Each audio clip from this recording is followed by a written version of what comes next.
ఈ రాత్రికాల కోడికలో పాల్గొన్న మీ అందరికీ నా హృదయపూర్వకమైన వందనాలు తెలియజేస్తున్నాను. ప్రభు మనకి మరొక మంచి సమయాన్ని, ప్రభువుతో గడిపే సమయాన్ని ప్రభు మనకి ఇచ్చారు. దేవుని వాక్యంలో మనకు తెలుసు, ఒక దినం మనం ఆయనతో గడుపుట అది 1000 దినముల కంటే శ్రేష్టమైంది. దావీదు అంటాడు, నీ మందిరం ద్వారం దగ్గర ఉండుట నాకెంతో శ్రేష్టం, అది నాకు మేలు అంటాడు. నా ప్రియమైన సహోదరి సహోదరులుగా మరొకసారి ఈ సంవత్సరం యూఈసిఎఫ్లో మాట్లాడడానికి ప్రభు నాకు ఇచ్చిన ఈ మంచి తరుణంకై ప్రభుకు వందనాలు చెల్లిస్తున్నాను మొదట. రెండవది, నాకు యూఈసిఎఫ్ని ప్రభు పరిచయం చేసి ఈ అవకాశాన్ని మరి కల్పించిన దేవుని బిడ్డలు పెద్దలందరికీ కూడా నా హృదయపూర్వక వందనాలు చెల్లిస్తున్నాను. నేను యూఎస్ రావడానికి నాకు ఫస్ట్ ఇన్విటేషన్ లెటర్ ఇచ్చిన దేవుని బిడ్డలు నేను ఎప్పుడు అది గుర్తు చేసుకుంటూ ఉంటాను. వన్స్ అగైన్ మరి మీరు నాకు ఇచ్చిన ఈ అవకాశాన్ని బట్టి యూఎస్లో 23 స్టేట్స్లో పనిచేయడానికి దేవుడు నాకు సహాయం చేశాడు. మీ ప్రార్థనలకై నేను ఎంతో రుణపడి ఉన్నాను. దేవుని కృపను బట్టి, మీ ప్రార్థనలు బట్టి జరుగుతున్న పరిచర్యను మీరు ఇంకనూ గుర్తు చేసుకొని మీ ప్రార్థనలు ఎత్తిపట్టాలని ప్రేమతో మీకు మనం చేస్తున్నాను. చిన్న ప్రార్థన చేసుకుని దేవుని వాక్యంలో మనం వెళ్దాం. పరిశుద్ధులైన తండ్రి, మా గొప్ప దేవ, మరొకసారి నీ పాదాల దగ్గరికి వస్తున్నాం ప్రభా. మీరు గుర్తు చేసుకోనండి. ఈ సాయంకాల సమయంలో నీ వాక్యం ద్వారా మీరు మాతో మాట్లాడండి. మీ ఎదుకు వచ్చి వారిని నన్ను త్రోసివేయని మీరు సెలవిచ్చారు. నీ వాక్యం నమ్మదగినది, అది పూర్ణాంగీకారమైనది. నీ వాగ్దానాలు సత్యమైనవి. మీ చిత్తవృత్తి చొప్పున మా జీవితాల్లో ప్రతి అడుగు వేయడానికి మీరు మాకు సహాయం చేయండి దేవా. ఇక్కడ కూర్చున్న ప్రతి ఒక్క బిడ్డ అంతరంగం తెరవబడి మేము మిషనరీలమై సువార్తను ప్రపంచమంతా తీసుకుని వెళ్ళటకు కృప చూపించమని ప్రార్థిస్తున్నాను. మమ్మల్ని ఎందుకొరకు ఈ దేశానికి తెచ్చారో ఆ ఉద్దేశం అంతా మీరు ఫుల్ఫిల్ చేయమని ప్రార్థిస్తున్నాను దేవా. పేతురు నీ వాక్యం మేడగదిలో ప్రకటిస్తున్నప్పుడు వారు కూర్చోబడి రక్షణ పొందుటకు మేమేమి చేయాలని అడిగారు. అటువంటి కార్యాలు మేము చూచుటకు మాకు కృపనివ్వండి. మీ చేతులకు మమ్మల్ని అప్పగించుకుంటూ వాక్యం దాడగా రాకుండా అడ్డుపడే ప్రతి చీకటిని మీ నామంలో భరించాలి నడుస్తూ యేసు నామంలో అడిగి పొందుకుని ఉన్నాం తండ్రి, ఆమేన్. ఒక చిన్న పాట పాడుకుందాం. అయితే ఆ పాట షీట్స్ మీకు అందించలేకపోవచ్చు, కానీ రెండోసారి కలిసి పాడడానికి ప్రయత్నం చేద్దాం.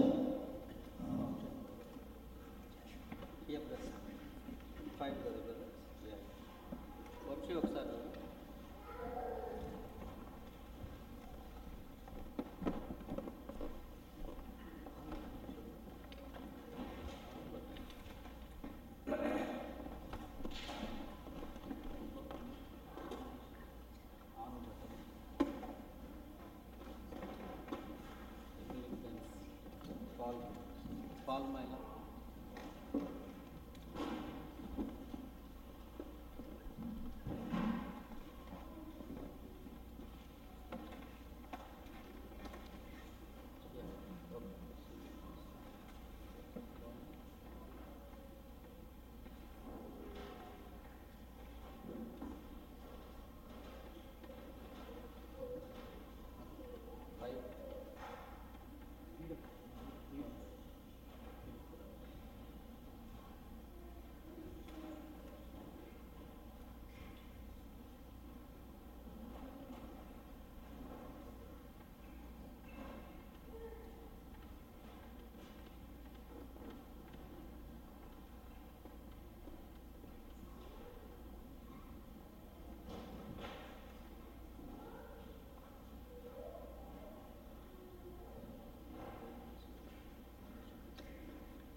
ఇంకొకటి ఉంటే బాగుంది. ఇంకొక సైడ్ ఒక్కటే రీచ్ అవుతుంది.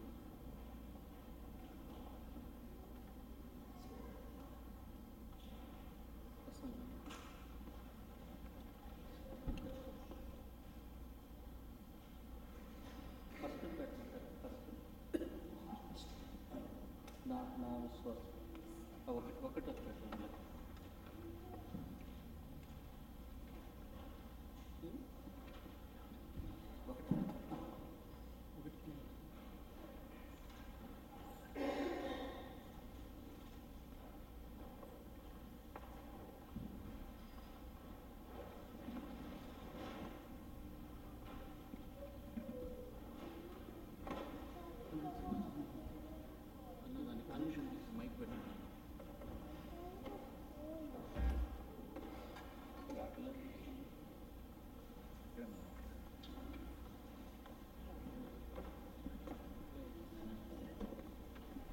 సారీ ఫర్ ద లేట్, దయచేసి క్షమించండి. యెహోషువ గ్రంథం వాక్యంలోకి వెళ్ళినాం. 2వ అధ్యాయం మొదటి 2 వచనాలు చదువుకున్నాం. ఎవరైనా చదివి సహాయం చేయగలరా? యెహోషువ గ్రంథం 2వ అధ్యాయం మొదటి 2 వచనాలు. నూను కుమారుడైన యెహోషువ, బ్రదర్ కొంచెం బిగిరగా చదువుతారా? నూను కుమారుడైన యెహోషువ వేగుల వారైన 2 మనుషులను పిలిపించి, మీరు పోయి ఆ దేశమును ముఖ్యముగా ఎరుకోను చూడుడని వారితో చెప్పి షిత్తీము నొద్ద నుండి వారిని రహస్యముగా పంపెను. వారు వెళ్ళి రాహాబను ఒక వేశ్య ఇంట చేరి అక్కడ దిగగా, దేశమును వేగుచూచుటకు ఇశ్రాయేలీల యొద్ద నుండి మనుష్యులు రాత్రివేళ ఇక్కడికి వచ్చిరని ఎరికో రాజునకు వర్తమానము వచ్చెను. Thank you brother. ఇక్కడ ఒక వేశ్య గురించి వ్రాయబడి ఉండడాన్ని మనం చూస్తాం. దేవుడు ఈ సాయంకాల సమయంలో ఈ వాక్యం ద్వారా మనతో మాట్లాడాలని ప్రభు కోరుకుంటూ ఉన్నారు. చాలా ఆశీర్వాదకరమైన విషయం ఏంటంటే, ఈ వేశ్య క్రీస్తు వంశావళిలో మనకు కనపడుతుంది. మనం మత్తయి సువార్త చదువుకున్నప్పుడు ఈ రాహాబు వేశ్య పేరు యేసుక్రీస్తు వంశావళిలో మనం చూడగలుగుతాం. ఇంకొక ఆశ్చర్యకరమైన విషయం ఏంటంటే, ఈమె గురించి హెబ్రీ పత్రికలో పౌలు రాస్తాడు.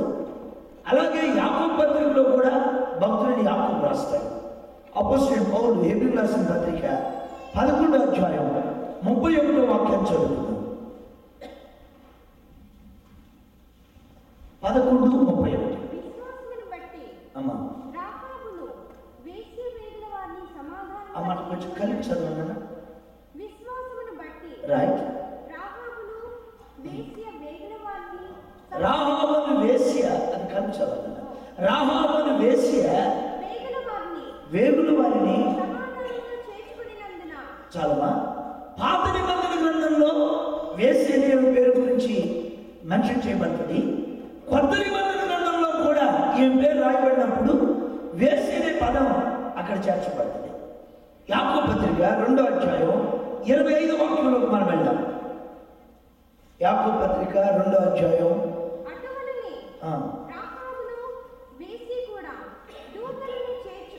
రాహాబను వేశ్య కూడా దూతలను చాలమా. Thank you. యాకోబు రాసినప్పుడు కూడా ఆమె గురించి వేశ్యని రాస్తాడు. పాత నిబంధనలు మళ్ళీ ఒకసారి గుర్తు చేస్తున్నాను బిడ్డరా. పాత నిబంధన గ్రంథంలో ఆమె గురించి రాయబడినప్పుడు వేశ్య రాయబడింది. కొత్త నిబంధన గ్రంథంలో కూడా పరిశుద్ధులు ఆమె గురించి రాసేటప్పుడు వేశ్యనే రాశారు. అంటే దీన్ని బట్టి మనకేం అర్థమవుతుందంటే, ఆమె దేవునికి వ్యతిరేకంగా ఎలాగ జీవించిందో మనం అర్థం చేసుకోగలుగుతాం. ఇటువంటి ఘోరమైన జీవితం చేసిన ఈమె హెబ్రీ పత్రిక 11వ అధ్యాయం విశ్వాసం మీద అధ్యాయం వెళ్ళారా. మీరు చూస్తే యాకోబుకు 12 మంది కుమారులు, అందరి పేరు బైబిల్ ఆ హెబ్రీ పత్రిక 11వ అధ్యాయంలో ఉండవు. యోసేపు పేరు మాత్రమే ఆ 11వ అధ్యాయంలో ఉంటుంది. విశ్వాసమైన జాబితా అది సంపూర్ణం కాదు. 11వ అధ్యాయంలో పౌలు రాస్తూ అంటాడు, మనము లేకుండా సంపూర్ణులు కాకుండా నిమిత్తము, అంటే మనం కూడా చేరాలని అన్కంప్లీట్గా ఉంది ఆ చాప్టర్. మనం కూడా ఆ విశ్వాసమైన జాబితాలో ఉండాలని ప్రభు ఆశిస్తూ ఉన్నాడు. నేనంటాను, వేసినే దేవుడు వంశావళిలోకి విశ్వాసవీరుల జాబితాలో ప్రభు తీసుకొని వస్తే మనల్ని చేర్చడైనా. హల్లెలూయా.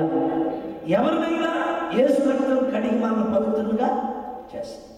ప్రతి పాపము నుండి కడిగి మనల్ని పవిత్రులుగా చేస్తుందని దేవుని వాక్యం సెలవిస్తుంది.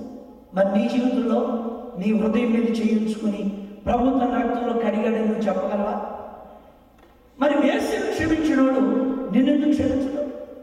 వేసిన విశ్వాసం మీద జాబితాలో తెచ్చిన దేవుడు నీ జీవితాన్ని ఎందుకు చేయడు? వేసిన మాదిరికరంగా ఉంచిన ప్రభు నిన్నెందుకు చేయడు? నా పిల్లగా, ఈ వేశ్య ఏ కాలంలో ఉందంటే యెహోషువ కాలంలో ఉంది. మన వాక్యాన్ని చూస్తే మోషే ఇశ్రాయేలును నడిపించాడు. మోషే తర్వాత యెహోషువ ఇశ్రాయేలును నడిపించాడు. చాలా దీవెనకరమైన సంగతులు మనం గుర్తు చేసుకోవాలి. మోషే 6 లక్షల మంది నడిపిస్తే సుమారుగా యెహోషువ 30 లక్షల మంది నడిపించాడు. మోషే 12 మంది వేగుల వారిని పంపిస్తే దేశాన్ని వేగు చూడడానికి యెహోషువ 2 పంపించాడు. మోషే 2 రాజులను జయిస్తే యెహోషువ 31 మంది రాజులను జయించాడు. మోషేతో ఇశ్రాయేలు అంటారు, ఐగుప్తులో సమాధులు లేవని మమ్మల్ని ఇక్కడ తీసుకొచ్చావా? నువ్వు వద్దే, మాకు ఒక నాయకుడిని నియమించుకుంటా ఉన్నారు. మాంసం ఆహారం కోసం సడిగారు, నెల కోసం సడిగారు. ప్రతి క్షణం మోషేని బహుగా ఇబ్బంది పెట్టారు ఇశ్రాయేలీలు. బట్ అయితే యెహోషువ కాలంలో ఇశ్రాయేలు ఎవ్వరు కూడా నోరు తెరలేదు. ఒకరోజు యెహోషువ అన్నాడు, నేను నా కుటుంబం యెహోవాను సేవిస్తామని. ఇశ్రాయేలు అంటారు, మేము కూడా ఆయన్ని సేవిస్తామని చెప్పారు. హల్లెలూయా. మోషే కంటే యెహోషువ గొప్పవాడు కాదు. ఎందుకని? బోధకుడు కంటే శిష్యుడు ఎప్పుడు కూడా గొప్పవాడు కాదు. మరి మోషే ఇశ్రాయేలు తిరస్కరించినప్పుడు యెహోషువని ఎందుకు తిరస్కరించలేదు? ఒకటి, యెహోషువతో దేవుడు వాగ్దానం చేశాడు, నీ బ్రతుకు దినములన్నిట ఏ మనుషుడు నీ ఎదుట నిలవలేడు. రెండవది విషయం ఏంటంటే యెహోషువ మోషేని ఎప్పుడు తిరస్కరించలేదు. కాబట్టి ఇశ్రాయేలు ఎప్పుడు కూడా యెహోషువని, మొదట మనం సేవకుడు లోబడే భక్తిని మనం నేర్చుకుంటే ప్రజలు మనకు లోబడతారు. యెహోషువ మోషేకి లోబడ్డాడు. యెహోషువకి సర్వసమాజం లోబడింది. 30 లక్షల మంది పిన్ డ్రాప్ సైన్స్. యెహోషువ ముందెళ్తున్నాడు, యెహోషువతో పాటు ఇశ్రాయేలు పెడుతున్నాడు. వాక్యం అది జయించి తీరుతుంది. నా ప్రియులరా, ఈ చివరి దినాలు ఏర్పరచబడిన వారిని సైతం అపవాది మోసం చేస్తున్న దినాలు. మీరు ఈ విషయాన్ని గుర్తు చేసుకోండి. గాయము చేయు దెబ్బలు అంతరంగంలో చుంచి చెడుతనాన్ని తొలగిస్తాయి. దేవుని వాక్యం మన హృదయంలో గుచ్చబడి మన అంతరంగంలో చెడుతనాన్ని బయట తీస్తుంది. వాక్యం శ్రేష్టమైన. నువ్వు వాక్యంగా తీసుకొని నీ జీవితం సరిచేయబడి ప్రభువుతో కూడా అంటుకట్టబడి ప్రభు చిత్తం నీ జీవితంలో చేయాలి. నీకు వాక్యం నీ జీవితంలో కనుక అటువంటి పని చేయకపోతే నీ జీవితం ఎన్నటికీ కూడా మార్చబడదు. నువ్వు ఎలా ఉన్నావో అలాగే ఉంటావు. దేవుని యొక్క చిత్తము, దేవుని యొక్క ఉద్దేశం నీ జీవితంలోకి నువ్వు రానివ్వలేవు. నాకు దేవుని వాక్యం అనేక విషయాలు మనకు బోధిస్తుంది. నా ప్రియమైన సహోదరులారా, యెహోషువ అపజయమే ఎరుగని జయశీలుడుగా పనిచేశాడు. ఒక హాయి పక్కన విషయంలోనే ఇశ్రాయేలు ఓడిపోయారు. అప్పుడు యెహోషువ బహుగా రోధిస్తాడు ప్రభు సన్నిధిలో. అక్కడ ఓడిపోవడానికి కూడా కారణం యెహోషువ పాపం చేయలేదు. అక్కడ ఆకాను శక్తిమైన దాన్ని కొంత తీసుకొస్తాడు. అందుకని ఇశ్రాయేలు ఓడిపోయారు. జీవితంలో ఎన్నడూ పాపం చేయడం అంటే యెహోషువ తెలియదు. మోషే కూసు దేశం పెళ్లి చేసుకున్నాడు అన్నది బైబిల్లో. యెహోషువ అటువంటి మిస్టేక్ చేయలేదు. లేదా మోషే కానాను చూచాడు, కానీ యెహోషువ కానాను చేరాడు. ఇశ్రాయేలీయులు కూడా కానాను చేర్చాడు. ఈ రాత్రి నేను యెహోషువ లాగా ప్రభువుని సేవించాను. 40 years according to the history దేవుడు ఎప్పుడు యెహోషువతో మాట్లాడాడు. మోషే దేవుడి స్వరం వినేవాడు, యెహోషువ మోషే చెప్పినట్టు చేసేవాడు అంతే. నా ప్రియులగా, జీవితకాలం అంతా అపజయం లేకుండా ఇశ్రాయేలు తీసుకుని వెళ్ళాడు. దేవుని వాక్యంలో ఇంక యెహోషువ గురించి చెప్పడానికి సమయం లేదు. ఆయన కాలంలో 2 వేగుల వారిని యెహోషువ యెరికోకు పంపించాడు.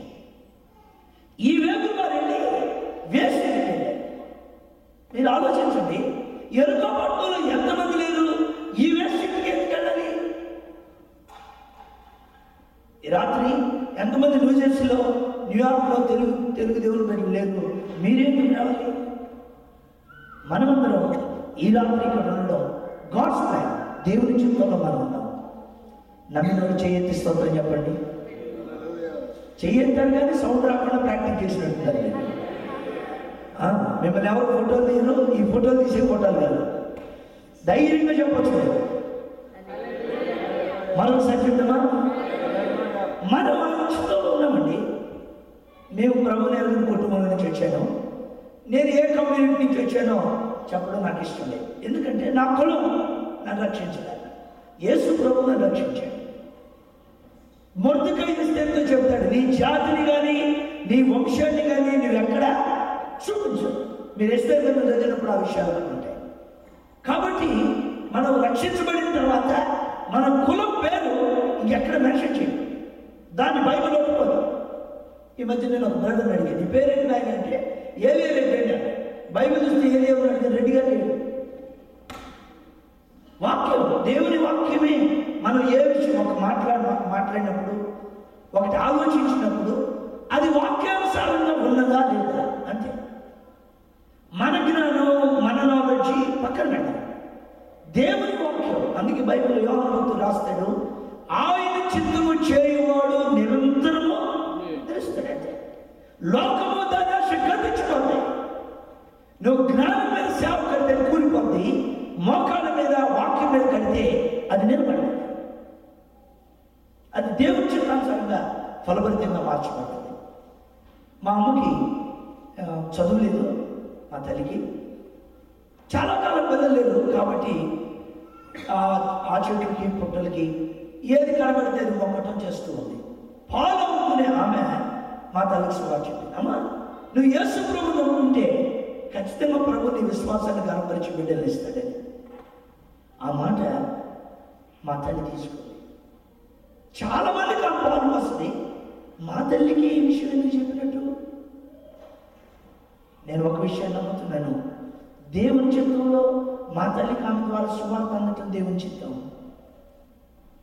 ఆ ఒక్క మాట నాకు విశ్వసించింది. బైబిల్ చదువుకునే జ్ఞానం లేదు, ఆ ఒక్క మాట పట్టుకొని ప్రభువాన్ని బిడ్డలు ఇస్తావంట అని విశ్వసించి ప్రార్థన చేసుకోవడం మొదలుపెట్టింది. ఈ రాత్రి దేవుని వాక్యం వింటుంది దేవుని బిడ్డలారా. ఒకవేళ ఆ రోజు ఆ మాటను తిరస్కరించి ఉంటే మా హోల్ ఫ్యామిలీకి నిజ దేవుడు దొరికి ఉండేవాడు కాదు, నేను రక్షణ పొందుండేవాడు కాను, మీ మధ్యకు వచ్చి ఉండేవాడు కాదు. మీరెవరో నేనెవరో అప్పుడు ప్రభు తన పని కొరకై నన్ను ఇక్కడ తీసుకుని వచ్చింది. అందుకే నేను ప్రభుకి కృతజ్ఞతాస్తుతులు చెల్లిస్తున్నాను. నా ప్రియమైన సోదరి సోదరులారా, నీవు నేను దేవుని చిత్తంలో ఉన్నామని గుర్తుపెట్టుకుంటే మనం ఏం చేస్తాం? రాము వేసే వేగుల వారిని ఎక్కడ దాచిపెట్టిందండి? దయచేసి కొంచెం బయట డోర్ క్లోజ్ చేస్తారా, మిగతా వాళ్ళకి ఇబ్బందికి లేకుండా ఉంటుంది. Thank you brother. ఎక్కడ దాచిపెట్టింది? రాము యెహోషువ గ్రంథం 2వ అధ్యాయం.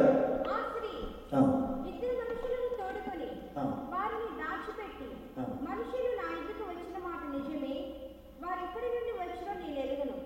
చీకటి పడుచుండగా గవిని వేయబడి వేళ్లను ఆ మనుషులు వెలుపలికి వెళ్ళి వారెక్కడికి పోయారో నేను ఎరుగను.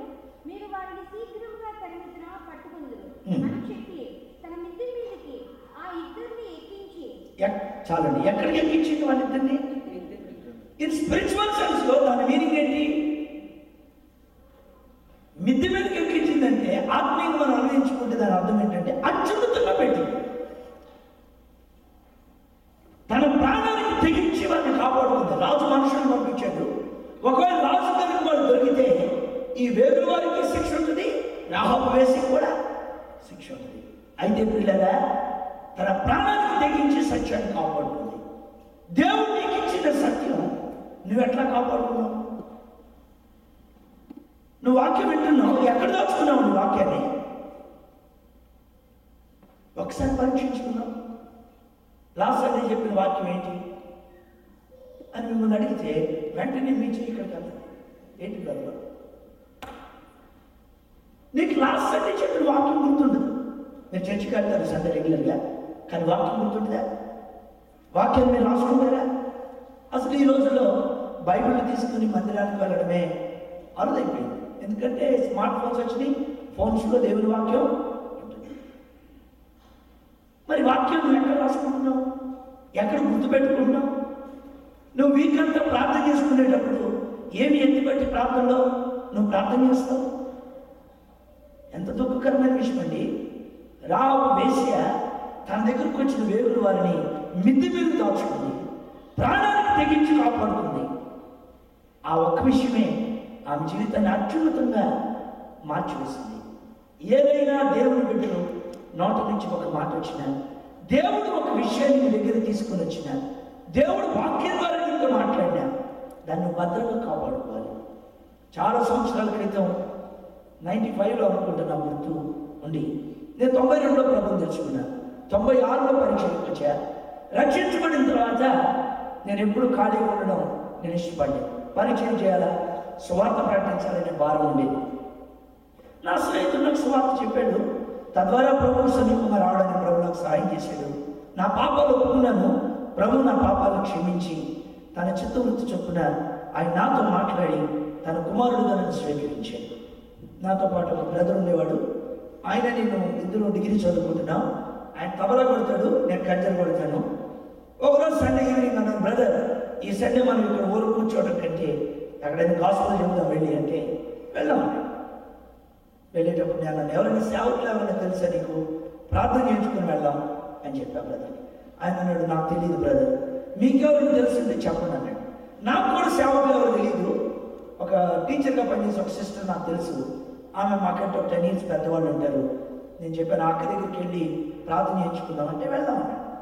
మీ ఇద్దరు వెళ్తే ఆ సిస్టర్ మాకు ప్రార్థన చేయించిందా, మమ్మల్ని చూస్తున్నారు. కారణం ఏంటంటే మీ ఇద్దరు పైకి ఉండి తీసేదాం.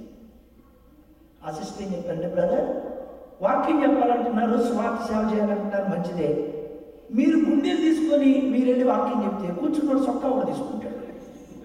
మొదట మీరు క్రమంగా ఉండండి, తర్వాత క్రమాన్ని ఇతరులు చెబుతారు. కానీ అంటే నేనేది గొప్ప ఉండి నీ మాట చెప్పట్లా, నా పక్కన బ్రదర్ చాలా సీరియస్ అయిపోయాడు, తీసుకోలేకపోయాడు. అంటే ఆమె మనకు చెప్పే అంత మాత్రం ఆమె గుండీ పెట్టుకునే సంగతి మనకు తెలియదా అన్నట్టు. దేవుని కృపను బట్టి నేను పెట్టుకున్నాను. ప్రార్థనకి వెళ్ళాము. ఆ రాత్రి వచ్చిన తర్వాత, బ్రదర్ మీరు గుండీ పెట్టుకోలేదు ఏంటి బ్రదరు అని అడిగాడు. అతను అన్నాడు, గుండీ పెట్టుకోమని బైబిల్ ఏడాది చూపించన్నాడు. ఇది ఇంత తేడా ఉన్న కేసు అని నేను అన్నాను, బ్రదర్ నేను మిమ్మల్ని పెట్టుకున్నారు లేదా నేను అడగను, మీరు కూడా నన్ను ఎందుకు పెట్టుకున్నాను నన్ను అడుగుతూ మన ఇద్దరం ఒక నిబంధన చేసుకున్నాం. గుండీని బట్టి మన ఇద్దరం అసమాధానం తెచ్చుకోదు, ఇద్దరం మంచుకున్నాం అంటే సరే. తర్వాత బైబిల్లో చదువుకున్నప్పుడు ఆవరణ చొక్కా గుండీలో తీయని వాక్యంలో రాయబడింది. గుండీ పెట్టుకున్న నేను సేవకునయ్యాను. గుండీ పెట్టుకున్న వ్యక్తి ఈరోజు కూడా హైదరాబాద్లో ప్రైవేట్ స్కూల్లో అకౌంటెంట్గా పనిచేస్తున్నాడు. దేవుడికి నీ జ్ఞానం అక్కర్లేదు, నీ బలం అక్కర్లేదు, నీ డబ్బు అక్కర్లేదు, నీ విధేయత కావాలి ప్రభుకి. నీ జ్ఞానమే నీకు నష్టం తెచ్చింది తెలుసా. సొలొమోను మహాజ్ఞాని ఏం చేశాడు? అయ్యగారు 1000 మందిని చేసుకున్నాడు. సొలొమోను జ్ఞానమే సొలొమోను విడిపించగలిగితే నీ దేవుడు నీ కొరకు ఈ లోకానికి రావాల్సిన అవసరం ఉంది. నీ మైండ్లో ఎన్నో థాట్స్ ఉంటాయి, ఎంతో నాలెడ్జ్ ఉంటుంది, మంచిది కావచ్చు, అది నిన్ను రక్షించదు. యేసయ్య తన రక్తాన్ని కార్చి నేను విమోచించడం కొరకు ఈ లోకానికి వచ్చాను. నీవు నేను అన్నట్టు కూడా మనం ఆ విషయాన్ని మర్చిపోవాలి. ఈ మధ్య కాలంలో వాళ్ళ విలేజ్కి సువార్త ప్రకటించడానికి వెళ్ళాను. ప్రార్థన అయిపోయిన తర్వాత నేను వచ్చేస్తూ ఉంటే వాళ్ళ మదర్ ఫాదర్ నన్ను అడిగారు, బాబు నన్ను వాళ్ళ సొంత కుమారులను చూస్తారు. అయ్యో మా బాబు నువ్వు ఇద్దరు కలిసి చదువుకున్నారు, మా వాడికి ఇప్పుడు కూడా మరి మంచి ఉద్యోగం రాలేదు, మేమే అన్ని హెల్ప్ చేయాల్సి వస్తుంది, నువ్వు ఎంత దీవెనకరంగా ఉన్నావు, మరి ఎక్కడి నుంచి వచ్చింది ఆశీర్వాదం మరి అతనికి లేదంటే అప్పుడు చెప్పా, గుండీలో నుంచి వచ్చింది ఆశీర్వాదం. నా పిల్లగా ఒక్కసారి 20 నువ్వు ఒక విషయాన్ని విన్న తర్వాత జీవితంలో మళ్ళీ ఎప్పుడు నువ్వు విషయాన్ని చెప్పించుకోకూడదు. 20 years బ్యాక్ పెట్టుకున్నాను, మళ్ళీ తీయలేదు, నేను తీయను కూడా. దేవుని బిడ్డలు నాకు ఎందుకు చెప్పారో నాకు తెలియదు ఆ విషయం. నేను లోపడితే అది నాకు ఆశీర్వాదం, అది అత్యున్నతంగా దాచుకుంటే నాకు ఆశీర్వాదం. నువ్వు ఎంత లోపడతావో అంత దీవెనకరంగా మార్చుకోవాలి. నువ్వు ఎన్ని వర్తమానాలు విన్నావండి, ఎక్కడ దాచుకున్నావు? ప్రభు నీ జీవితంలో ఒక వేసిని ఎంత ఆశీర్వాదకరంగా చేస్తే నిన్నెందుకు చేయడు? క్రీస్తు వంశావళిలోకి విశ్వాసమైన జాబితాలో ప్రభు తీసుకొస్తే నీ చిత్తం విడిచిపెట్టాడు. ఆయన వాక్యం ఎండు ఎముకలు మహాసైనికంగా చేసిందండి. ఏసుల కాలంలో ప్రవచిస్తుంటే ఎముకలు గడగడలు కొట్టుకుంటూ ఆకృతికి వచ్చేసింది. చనిపోయిన లాజరు బయటికి రమ్మంటే ఆయన మాట విని వేదవస్త్రంతో కట్టబడి వాడి వెలుపులకు వచ్చాడు. అదే స్వరం కాదని వింటుంది, అదే బైబిల్ కాదని చదువుతుంది. ఎక్కడున్నాం మనం? పిల్లరా, మన మీద ఎంత భారం ఉంది. దేవుడు ఎన్ని విషయాలు చేయడం కొరకే మన ఏర్పరుచుకున్నాడు. నీ జీవితం నా జీవితం పరిమళ వాసనగా ఉండాలంటాడు పౌలు. నా ప్రియమైన సహోదరి సహోదరులారా, మిద్ది మీద దాచుకున్నాడు ఆమె. దేవుని వాక్యం నాలుగు దాచుకున్నాడు. ఇంకా బెస్ట్ థింగ్ ఏంటంటే, ఏ సేవకుడు వాక్యం చెప్తున్నా నువ్వు రాసుకొని మరలా ఇంటికి వెళ్ళి మరలా బయటకు తీసి నీ సమయం దొరికినప్పుడు ప్రభు ఏం మాట్లాడాడు దాన్ని గుర్తు చేసుకో, దాన్ని తీసుకో. నీ జీవితంలో గొప్ప ఆశీర్వాదం. ఈ వేసే ఆ వేగుల వారితో ఏం మాట్లాడుతుంది? 2వ అధ్యాయం 9వ వచనం. అది కొంచెం మిగిలిన చూద్దరా. యెహోవా ఈ దేశమును మీకు ఇచ్చుచున్నాడనియు మీ వలన మాకు భయము పుట్టుననియు మీ భయము వలన ఈ దేశ నివాసులందరికీ ధైర్యము చెడుననియు నేను ఎరుగుదును. మీరు ఐగుప్తు దేశంలో నుండి వచ్చినప్పుడు మీ ఎదుట యెహోవా ఎర్ర సముద్రపు నీరును ఎలాగో ఆరిపోచేసినో, యోర్దాను తీరముననున్న అమోరీయుల 2 రాజులైన సీహోనునకును ఓగుకును మీరేమి చేసిద్రో, అనగా మీరు వారిని ఎలాగో నిర్మూలన చేసిద్రో ఆ సంగతి మేము వింటిమి. Thank you brother. ఈ వేగుల వారితో వేసి చెప్తున్న మాట ఏంటంటే, ఈ దేశాన్ని దేవుడు మీకు ఇస్తాడు. నేను జాగ్రత్తగా ఆలోచించండి. యెహోషువ వేగుల వారిని ఆ దేశాన్ని వేగు చూడడానికి పంపించాడు. వేశ్య ఈ దేశాన్ని దేవుడు మీకు ఇస్తాడని చెప్తుంది. ఒక్క మాట మనం చదువుకుందాం. యెహోషువ గ్రంథం 6వ అధ్యాయం 2వ వాక్యం. యెహోషువ గ్రంథం 6వ అధ్యాయం 2వ వాక్యం. అప్పుడు యెహోవా యెహోషువతో ఇట్లనెను, చూడుము, నేను యెరికోను దాని రాజును పరాక్రమము గల శూరులను నీ చేతికి అప్పగించుచున్నాను. దేవుడు చాలమా? నేను దేవుని ఎంతగానో స్తుతిస్తున్నా. వేశ్య ముందు దేశాన్ని దేవుడు మీకు ఇస్తాడని చెప్పిందా? దేవుడు యెహోషువతో ముందు చెప్పాడా? 2వ అధ్యాయంలో వేశ్య చెప్పింది, 6వ అధ్యాయంలో దేవుడు యెహోషువతో. అంటే దేవుడు తన సేవకులకు చెప్పడానికంటే ముందే వేశ్య విజయాన్ని ప్రకటించింది. చెప్పండి హల్లెలూయా. ఎప్పుడైతే వేగుల వారిని దాచుకుందో, కాపాడుకుందో, ఆమె అంతరంగంలో ఎనలేని విశ్వాసం నివాసం చేసింది. ఏంటో విశ్వాసం?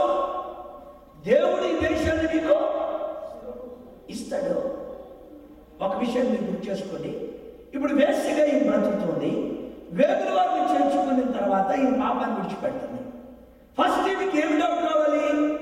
అయ్యా, నేను పాపాన్ని విడిచిపెడుతున్నాను, ఇప్పుడు నా జీవనోపాధి ఎలా జరిగింది అని ఆమె తన గురించి తను ఆలోచించుకోవాలి. యాక్చువల్గా ఆమె దేని గురించి ఆలోచిస్తుందండి? దేశం గురించి మాట్లాడుతూ ఉంది. 2 చేతులు ఎత్తి స్తోత్రం చెల్లిద్దాం. హల్లెలూయా. ఒక వ్యక్తి పాపాన్ని విడిచిపెట్టిన తర్వాత ఆ వ్యక్తి మనసులో దేని గురించి మెదులుతూ ఉంటుంది పిల్లగా? దేశాన్ని గురించి. ఈరోజు మనం అమెరికాని దేవుడు మనకి ఇస్తాడని విశ్వాసంతో పలకల్లా, ఇంకేమిస్తాడు బ్రదరు? అన్ని కూలిపోతున్నాయి. మనం ఏం పలుకుతుంటాం? అసలు మన నాటి నుంచి ఏమొస్తుంది? ఏమో బ్రదరు, అమెరికా వచ్చిన తర్వాత కల్చర్ అంతా చేంజ్ అయిపోతుంది, ఒక్కొక్కటి గ్రాడ్యువల్గా పడిపోతుంది, రేపు అమెరికా ఎట్టయిపోద్దో ఏమో అని పలుకుతామా?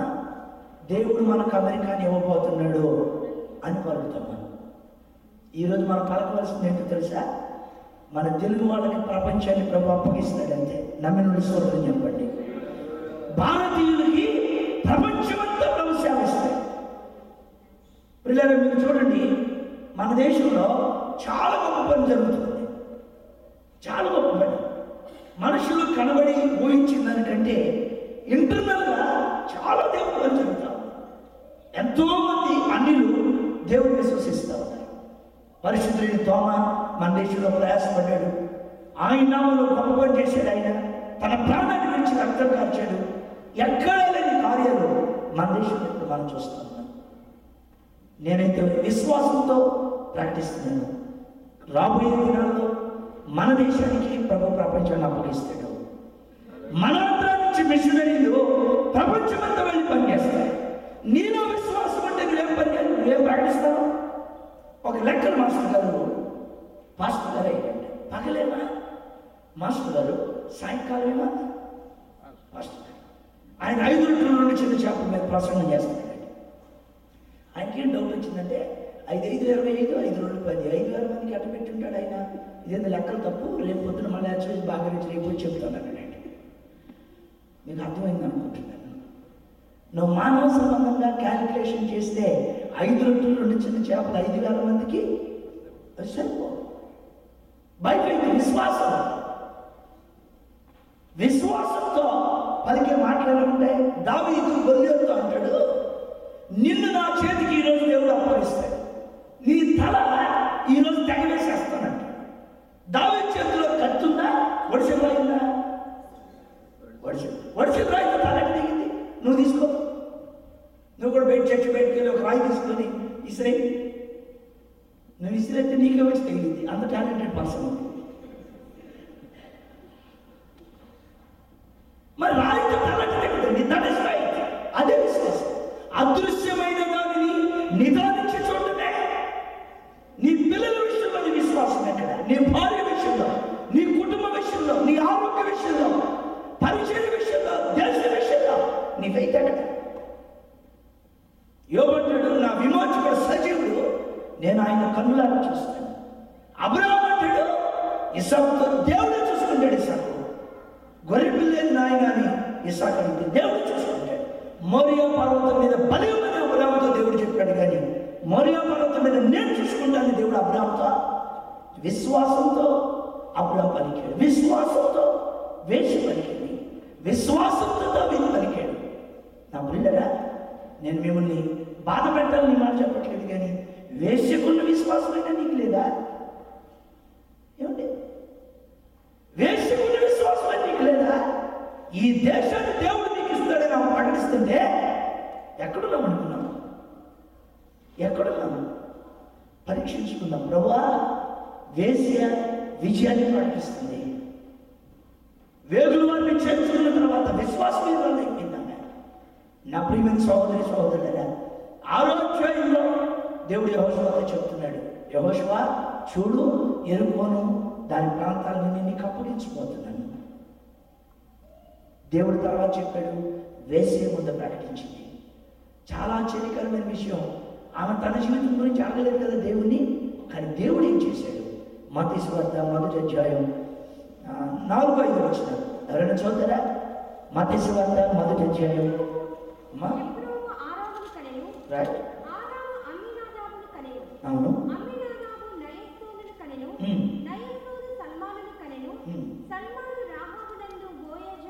థ్యాంక్ యూ అమ్మా. సల్మాను రాహాబునందు ఎవరిని కన్నాడు అంటే, దేవుడు రాహాబు వేశ్య తన పాపాన్ని విడిచిపెట్టిన తర్వాత ఆమె జీవితాన్ని చేసుకోవడానికి దేవుడు సల్మాన్ని ఏర్పరచుకున్నాడు. మీరు ఒకసారి ఆలోచించండి, ఒక స్త్రీ వేశ్యని తెలిసిన తర్వాత ఆ వ్యక్తిని చేసుకోవడానికి ఎవరైనా ముందుకు వస్తారా? మన పిల్లలకి అటువంటి మ్యాచెస్ మనం చూస్తామా? చూడు. వేశ్య ఎప్పుడైతే దేవుడికి చోటిచ్చిందో, పాపాన్ని విడిచిపెట్టిందో, ఆమె జీవితాన్ని ప్రభు కంటే పని తీసుకుని బాధ్యత తీసుకున్నాడు ఆయన. నువ్వు పాపాన్ని విడిచిపెట్టిన తర్వాత ఇక్కడ నీకు గ్రీన్ కార్డ్ ఎట్టి వాళ్ళ ప్రభు తెలుసు, నిన్ను ఎట్లా సెటిల్ చేయాలో ప్రభు తెలుసు, నీ పిల్లల్ని ఎలాగ స్థిరపరచాలో ప్రభు తెలుసు. వాక్యమైన సత్యం. రాహాబు వేశ్య సల్మానుతో కట్టబడి దేవుడు వారి గర్భంలో నుంచి బోయజును తీశాడు. మీరు ఊహించండి, వేశ్య అంటే శీలా దంపతులు బ్రతికేటువంటి ఆమె. మరి వీరిద్దరి గర్భంలో నుంచి బోయజు వచ్చాడంటే, బోయజు ఎవరోని ఋతు గ్రంథంలో మనం చూస్తే బోయజు వాక్యం ఉంది. ఆమె బ్రతుకు తెరుపులకు శీలా నమ్మేటువంటి జీవితం చేస్తే ఆమె గర్భంలో నుంచి మల్టీమిలియనర్ని తీశాడు ప్రభు. గట్టిగా చెప్పండి హల్లెలూయా. బోయజు వాక్యవంతుడు.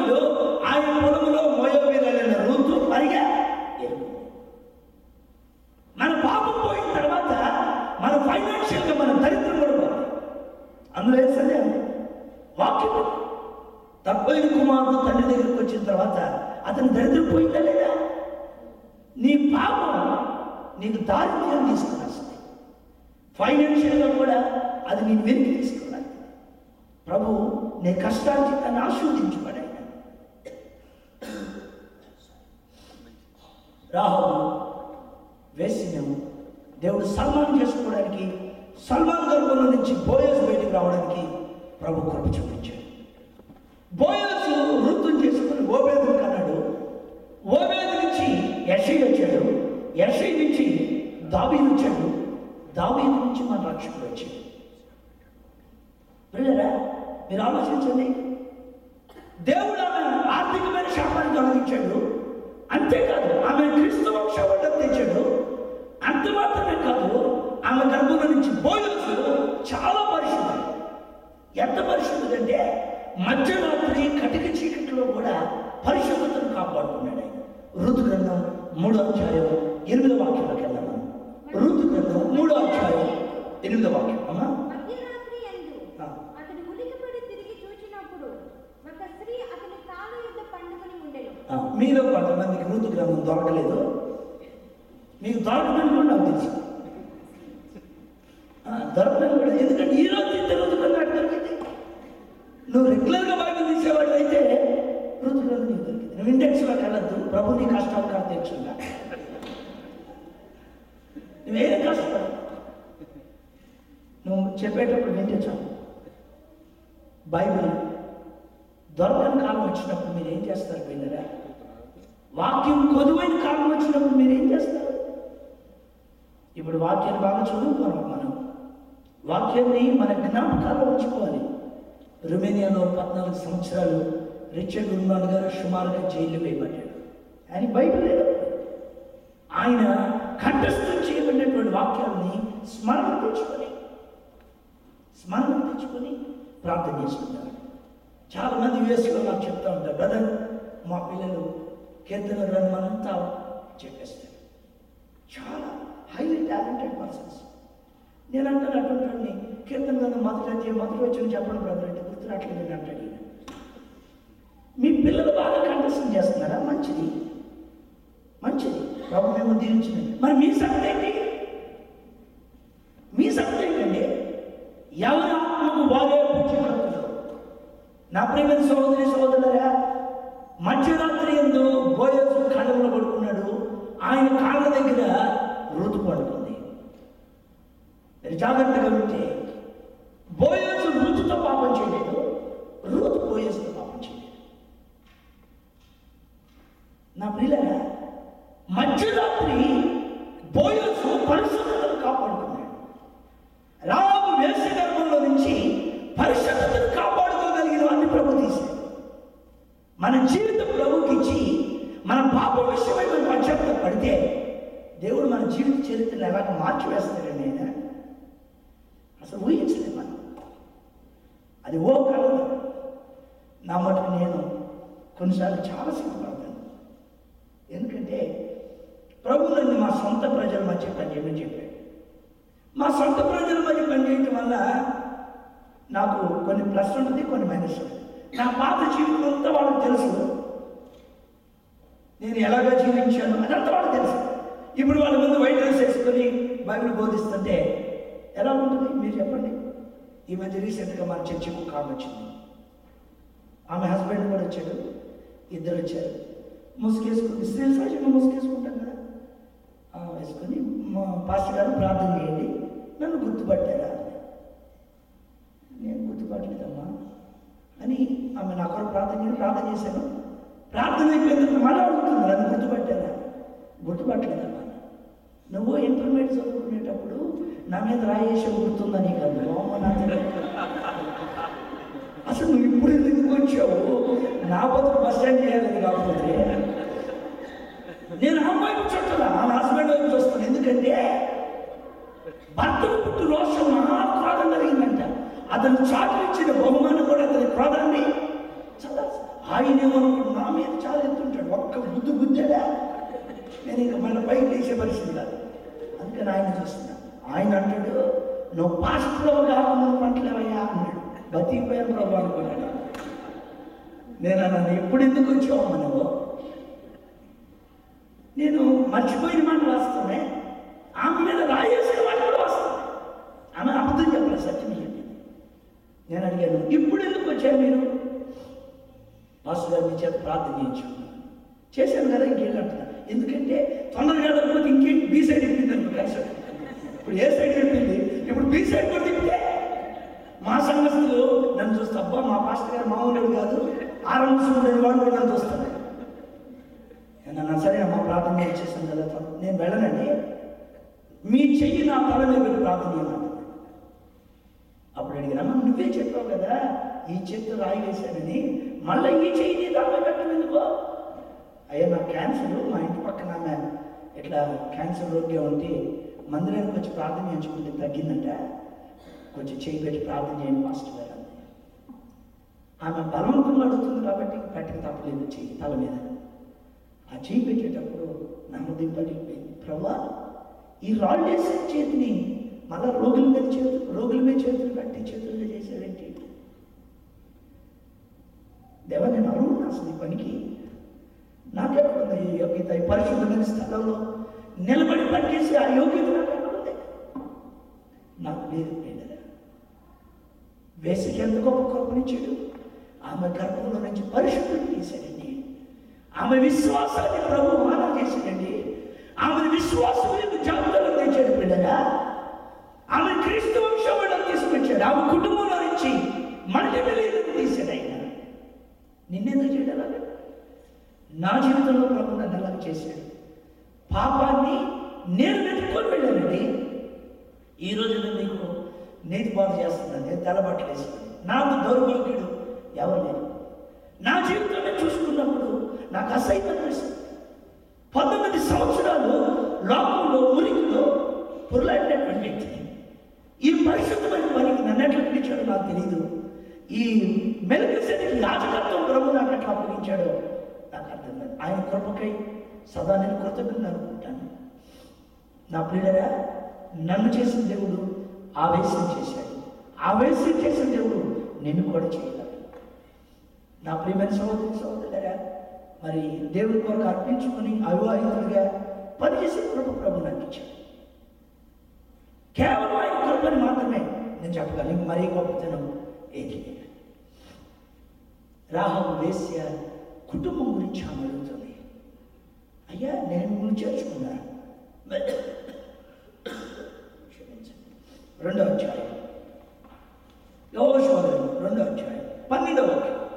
నేను మీకు ఉపచారం చేస్తుంది గనుక మీరును నా తండ్రి ఇంటికి ఉపచారం చేసి నాకు నిజమైన ఆనవాలు ఇచ్చి నా తండ్రియు నా తల్లియు నా అన్నదమ్ములను నా అక్కచెల్లెళ్ళను వారికి కలిగిన వారందరినూ చావకుండా బ్రతకనిచ్చి రక్షించినట్లుగా దయచేసి యెహోవా తోడని ప్రమాణము చేయుడనెను. అందుకు ఆ మనుషులు ఆమెతో, నీవు మా సంగతి వెల్లడి చేయని ఎడల మీరు చావకుండానట్లు మీ ప్రాణములకు బదులుగా మా ప్రాణము ఇచ్చెదము. యెహోవా ఈ దేశమును మాకు ఇచ్చినప్పుడు నిజముగా మేము నీకు ఉపచారం చేస్తామన్నది. మేము నీకు ఉపకారం చేస్తాం. ఆమె వేగుల వారిని ఏమడుగుతుందో మనం గమనించాలి.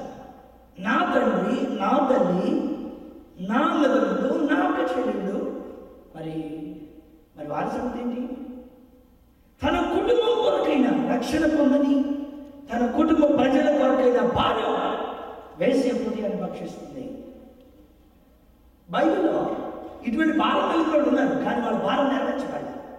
లూకాసు వార్తలో ధనవంతుడు, లాజరు ఇద్దరు ఉంటారు.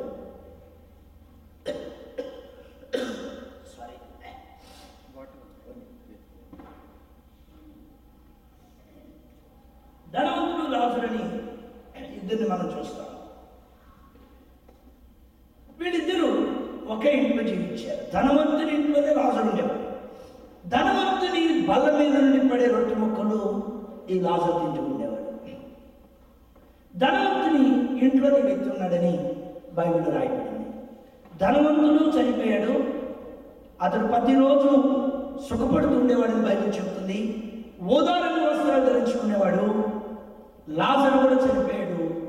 లాజరు చనిపోయినప్పుడు దేవదూతలు లూకాసు వార్త 16వ అధ్యాయం ఆ దరిద్రుడు 20వ వచనం. అమ్మా చదవండి. నాజరు అను ఒక దరిద్రుడు ఉండెను. రైట్. వాడు కురుపులతో నిండిన వాడే ధనవంతుని ఇంటి వాకిట పడి ఉండి అతని బల్ల మీద నుండి పడు రొట్టె ముక్కలతో ఆకలి తీర్చుకొనగోరి. అంతేకాక కుక్కలు వచ్చి వాని కురుపులు నాకిను. ఆ దరిద్రుడు చనిపోయి దేవదూతుల చేత అబ్రహాము రొమ్మున ఆనుకున్నటకు కొనిపోబడెను. థ్యాంక్ యూ అమ్మా.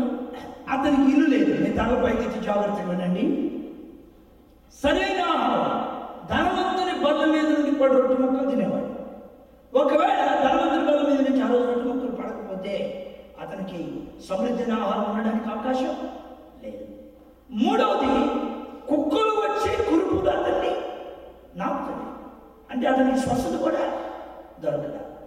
అయితే దేవుని వందనాలు, అతను మరణించినప్పుడు దేవదూతలు అతన్ని తీసుకొని అబ్రహాము రొమ్మును ఆనుకోవడానికి తీసుకువెళ్ళింది. చనిపోతే అతన్ని పడవేయడానికి పాతిపెట్టడానికి మనుషులు లేరు, కానీ దేవుడు అతని కొరకు ఎవరిని ఏర్పాటు చేశాడు? మీలో ఎంతమంది రేపు చనిపోయిన తర్వాత దేవదూతలు మిమ్మల్ని తీసుకెళ్ళాలని కోరుకుంటున్నారు?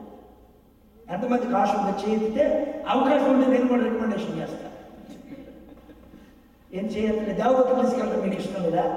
అంటే దేవదూతలు తీసుకెళ్ళి అంత భక్తి మా దగ్గర ఎక్కడ ఉంది బ్రదర్ అని మీకు తెలుసు మీ భక్తి ఏంటనేది. ఎంతమందికి ఆశ ఉంది చెప్పండి?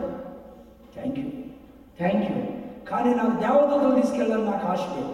యేసు ప్రభువే వచ్చి నన్ను తీసుకెళ్ళాలని ఆశ. బైబిల్లో స్టెఫెను రాళ్ళు పెట్టి నువ్వు చంపబడినప్పుడు యేసు ప్రభు తండ్రి కుడి పార్శ్వమున కూర్చున్నాడు. నిల్చున్నాడు. అక్కడ నుంచోడు. వాట్ స్పిరిచువల్ మీనింగ్ ఏంటి? మన శ్రమలో ఉన్నప్పుడు మన ప్రభు కూర్చోడు, మన కొరకు నిలబడి చూస్తుంటాడు. ఆయన స్టెఫెను ఆత్మకాన్ని స్వాగతం పలుకుతున్నాడు. సాక్షులు చనిపోయినప్పుడు దేవదూతలు తీసుకెళ్తాయి. పరిపూర్ణమైన పరిశుద్ధులు చనిపోయినప్పుడు యేసు ప్రభువే స్వయంగా మీరు పరిపూర్ణమైన పరిశుద్ధులుగా జీవించండి, సాక్షులుగా జీవించండి. ఆ పరిశుద్ధతలో సంపూర్ణులు కండి పెట్టారా? దేవుని వాక్యం దేవుని పెట్టారా? దేవదూతల చేత అబ్రహామును ఆనుకోవడానికి కొనుక్కోబడ్డాడు. అసలు మనం స్వస్థపరచబడినా ప్రభు మనం స్వస్థపరుస్తాడు. ఒకవేళ స్వస్థపరచబడకపోయినా మన మీద పెద్ద వరి కావాల్సిన పని. అందుకే శక్తి మిషన్ అభ్యర్థులు ఏమంటారు? ఆయన రక్షించినా రక్షించకపోయినా మేము ఆయనే, మనం పరలోకంలో ఉండడం అది శ్రేష్టమైనది. నిత్యత్వాన్ని సంపాదించుకోవడం శ్రేష్టమైనది. మన దృష్టి భూసంబంధమైన వాటి మీద ఉండకూడదు. నా ప్రియమైన వాళ్ళగా, ఇప్పుడు లాజరుని భూమి మీదకి మరలా పంపించమని ఈ ధనవంతుడు అడుగుతున్నాడు. ఎందుకు? లూకాసు వార్త 16వ అధ్యాయం 27వ వచనం. అప్పుడు అతడు, తండ్రి, అలాగైతే నాకు 5 సహోదరులు ఉన్నారు. వారు ఈ వేదనకరమైన స్థలములకు రాకుండా వారికి సాక్ష్యం ఇచ్చుటకై నా తండ్రి ఇంటికి వారిని పంపవల్లని నిన్ను వేడుకొనిచున్నాను అడేది. చూడండి, ఇప్పుడు 5 సహోదరులు ఉన్నారు. వాళ్ళు రక్షించబడాలనే భారం ఈ ధనవంతుడికి ఉందా లేదా? ఏంటి సౌండ్ అట్లా? ఈయన ఎక్కడ పోయిన తర్వాత భారం పుట్టుకొచ్చింది? అంకుల్ కరెక్ట్ చెప్పారు. ఎక్కడికి వెళ్ళిన తర్వాత అంకుల్? ఇప్పుడు నీకెప్పుడు భారం వచ్చింది? నీ ప్రజల గురించి, నీ కుటుంబం గురించి? నాకు తెలియదు ఆ విషయం. ప్రశ్నించుకో. నువ్వు భూమి మీద ఉన్నప్పుడే నీ ప్రజల కొరకు ఏదైనా చేయాలి. నువ్వు వారికి సువార్త అందనట్లుగా నువ్వు చేయాలి. రేపు అంతా అయిపోయి నీ జీవితాన్ని పాడు చేసుకొని బలం అయిపోయి, శక్తి అయిపోయి, డబ్బు అయిపోయి పాతాళానికి వెళ్ళి నువ్వు రక్షించబడకుండా పాతాళానికి వెళ్ళి అక్కడికి వెళ్ళి అయ్యా నా అన్నదమ్ములు, నా తల్లిదండ్రులు నాకు చెడులంటే ధనవంతుడు ఎదుట ఒక మంచి సాక్ష్యాన్ని ప్రభు పెట్టాడు. లాజరు గొప్ప సాక్షి కదా. ఇల్లు లేకుండా, ఆరోగ్యం లేకుండా, ఆహారం లేకుండా దేవుని కోసం బ్రతికాడు. అటువంటి గొప్ప సాక్షిని తన ముందు పెడితే భక్తి నేర్చుకోలేదండి ధనవంతుడు. భక్తి నేర్చుకోలేదు. నా ప్రియులారా, ఒకవేళ మనం భక్తి ఎలా చేయాలో తెలియకపోవచ్చు. దేవుని బిడ్డలు ఆసక్తితో ప్రభుని వెంబడిస్తున్న వారిని చూచి మనం నేర్చుకోవాలి. మోషే ప్రభుని వెంబడించాడు, యెహోషువ మోషేని వెంబడించాడు. ఈ తరంలో దేవుని వాక్యంతో మనం నింపబడి పనిచేయాలి. ఆ ధనవంతుడు తనకి ఇవ్వబడిన కృపను పోగొట్టుకున్నాడు. అందుకే పాతాళం యాత్ర పడుతూ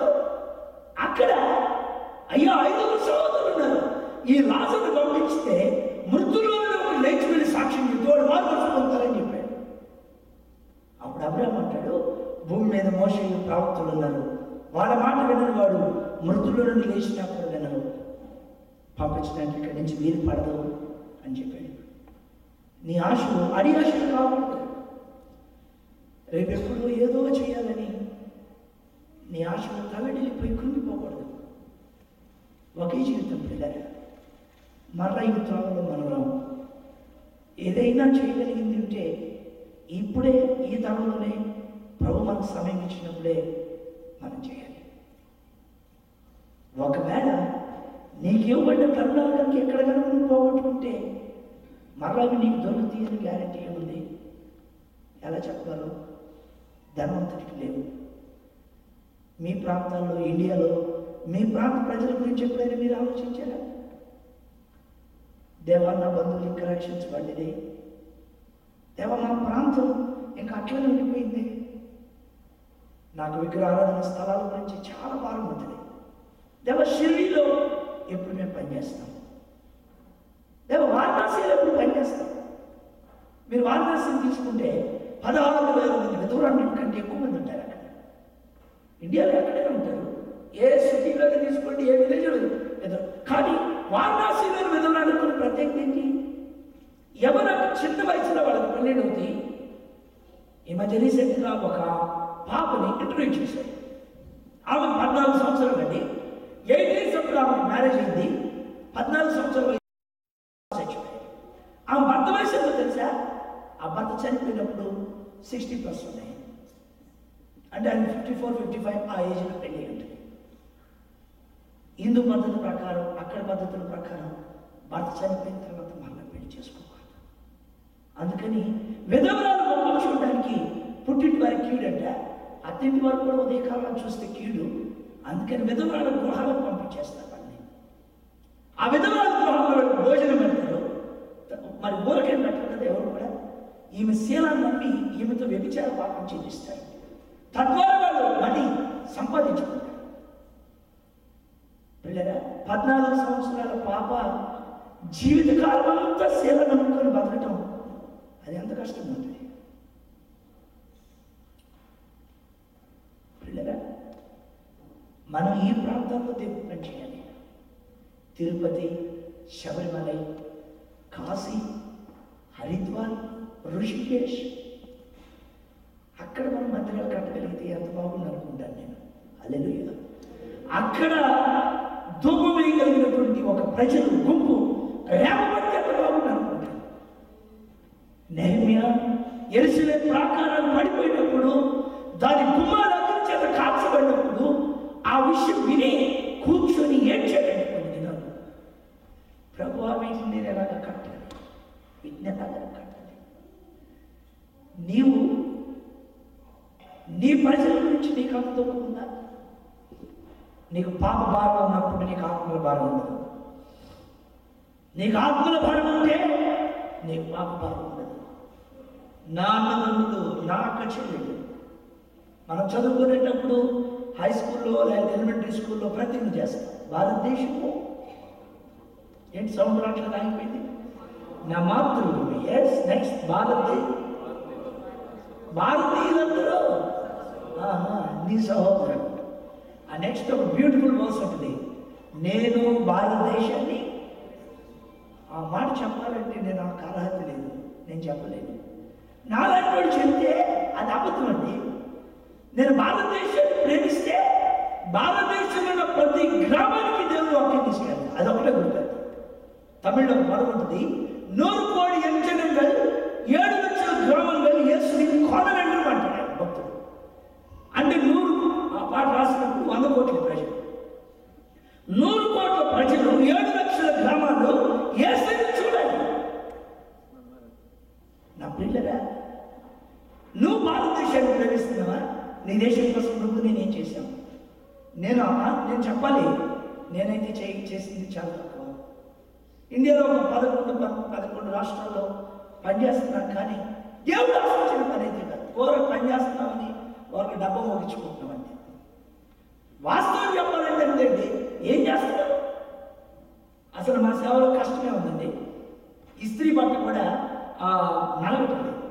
మీలాంటి పరిశుద్ధులు మాకు కానుకిస్తున్నారు, మీ కష్టాలను తీసుకొచ్చి మాకు ఇస్తున్నారు. కడుపులో నీళ్ళు కదలకుండా మేము పని చేస్తున్నాం. కష్టమే. నేనైతే కష్టపడలేదని అనుకుంటున్నాను. నా కొరకు మీ ప్రార్థన గుర్తు చేసుకుని విగ్రహాలు ఉన్న స్థలంలో దేవుని రాజ్యం మనం కట్టగలిగితే మన ప్రజలు తెలియని దాన్ని ఆనందిస్తూ ఉన్నారు. మనం ఎక్కడున్నాం, ఈ దేశం కొరకైన బాధ్యత వహించాలి. మనం వచ్చిన దేశం గురించి కూడా బాధ్యత వహించాలి.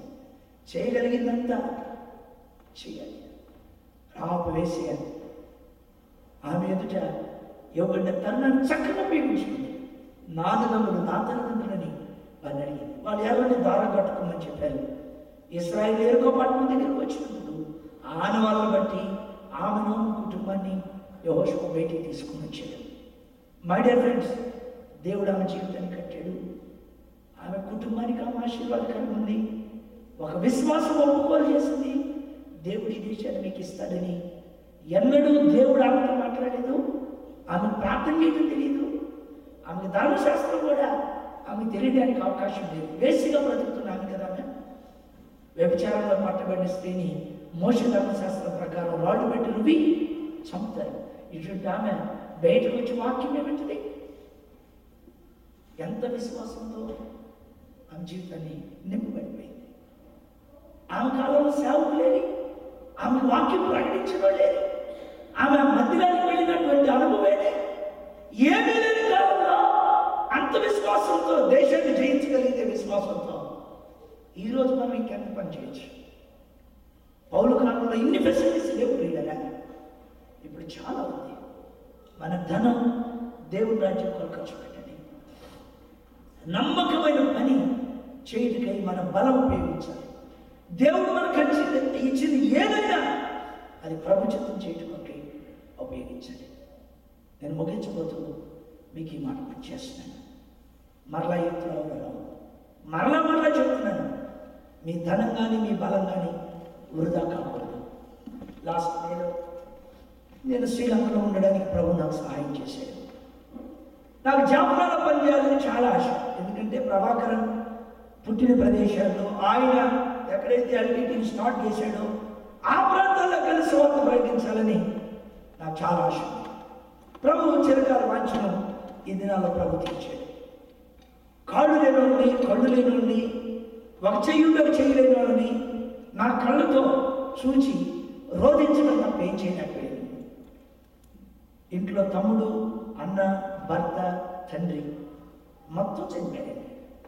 అటువంటి కుటుంబాలు లక్షలు ఉన్నాయి, వేరు కాదు, లక్షలు ఉన్నాయి. కాబట్టి అందరూ చనిపోయారు. కాబట్టి స్త్రీలు బ్రతుకుదిన కొరకు వేసే వృత్తి కాబట్టి పడిపోయారు. ఇంచుమించు అంచనా ప్రకారం 93,000 మంది స్త్రీలు వ్యభిచార వృత్తిలో బ్రతుకుతున్నారు అక్కడ. నా ప్రియమైన సహోదరులారా, ఎప్పుడు వాళ్ళకి ఇంకా మనం సువార్త అందిస్తాం? భారతదేశానికి శ్రీలంకకి ఎన్ని గంటలు జరిగాయో తెలుసా? కొంచెం లేటుగా కాఫీ తాగే వాళ్ళకి అలవాటు ఉంటే కాఫీ ఫినిష్ చేసేటప్పుడు శ్రీలంక వెళ్ళిపోవచ్చు మనం. అంతేనండి. కొంచెం లేటుగా కాఫీ తాగే అలవాటు ఉంటే ఆ కాఫీ తాగేటప్పుడు శ్రీలంక వెళ్ళిపోతాం. ఎన్నడూ ప్రజల గురించి మనం ఆలోచించే హృదయమే మనకు కనపడ్డది. మనము, మన పిల్లలు, మన ఫ్యామిలీస్, మన ఉద్యోగాలు అంతే. కనీసం ప్రార్థన చేసేటువంటి కృపైన నీకు దొరికిందా? నువ్వు వెళ్ళేవారిని లేకపోతే నువ్వు పంపించమని దేవుని వాక్యం మనం కోరుతుంది. ఆకుల ప్రిస్కిలలో అపోలోని ఆకయ్య అనే ప్రాంతానికి పంపించాలని బైబిల్ చెప్తాను. నువ్వు వెళ్ళాలి. ఒకవేళ వెళ్ళలేకపోతే వెళ్ళగలిగే వారిని ప్రార్థన చేయాలి. ఒకవేళ ప్రభుని కృపిస్తే అటువంటి వారిని నువ్వు ప్రోత్సహించాలి. నీ ప్రార్థన ఎత్తుపట్టాలి. నేను ఒక ఇంటికి వెళ్ళాను ప్రార్థన చేయడానికి. వెళ్తే ఆ పాప తడుముకుంటూ బయట నిలబడి ఉన్నాను. ఇంట్లో ఒక కుర్చీ కూడా లేదు. ఎందుకు నేను ప్రార్థన చేయడానికి వెళ్ళానంటే అమ్మాయి బ్రైడ్ మీటింగ్కి ఆమె తీసుకొచ్చేవాళ్ళు ప్రార్థనకి. వెళ్తే గోడ తడుముకుంటూ బయటకు వచ్చింది. నా పక్కన తమిళ ట్రాన్స్లేటర్ ఉన్నాడు. ఆ పాస్టర్ గారు చెప్పారు, ఇదిగో ఏమి కళ్ళు పోయి పాస్టర్ గారు స్టిక్కర్ బాంబు వేలి కళ్ళు పోయి 28 సంవత్సరాలండి ఆ పాప వయసు. చిన్న చిన్న పిల్లలు. నా ప్రియమైన సహోదరి సహోదరులారా, ఆ పిల్లలు ఏం చేస్తున్నారు తెలుసా? ఇండ్ల వెంట అడుక్కోవడానికి వెళ్తారు. అలా తీసుకొచ్చిన ఫుడ్తో ఆ ఫ్యామిలీ నడుస్తుంది. మనకు స్వార్థ అనేది దేవుడు పొందినారు. రాహాబు వేసి ఇంటికి వేగువారిని పంపించినట్లు మన దగ్గరికి స్వార్థ దొరికింది. మిషనరీలు ప్రభు పంపించాడు. మరి మనం మిషనరీగా వెళ్తాం. మన ధనం మిషనరీ పరిచయం కూడా ఖర్చు పెడతాం. ఇటువంటి దేశాల గురించి చెప్తే చాలా సమయం పడుతుంది. ప్రభు మిమ్మల్ని మిషనరీలుగా చేయాలని నేను కోరుకుంటున్నాను. మీరు యేసయ్య స్వాతంత్ర్యంలోకి వెళ్ళాలని నేను ఆశిస్తున్నాను. వేసి ఇచ్చిన ఒక్క అవకాశం విశ్వాస వెలుగు జాబితాలో వెళ్ళిపోతే ఒక్కరోజు వేగుల వారిని చేర్చుకొని దేశాన్ని దేవుడు మీకు ఇస్తాడని అని చెప్పగలిగితే నీవు నేను ఎక్కడున్నావు పరీక్షించుకున్నావు. మీ ద్వారా నా ద్వారా ప్రభు తన చిత్తమంతా నెరవేర్చుకున్నాక ప్రార్థించుకున్నాను.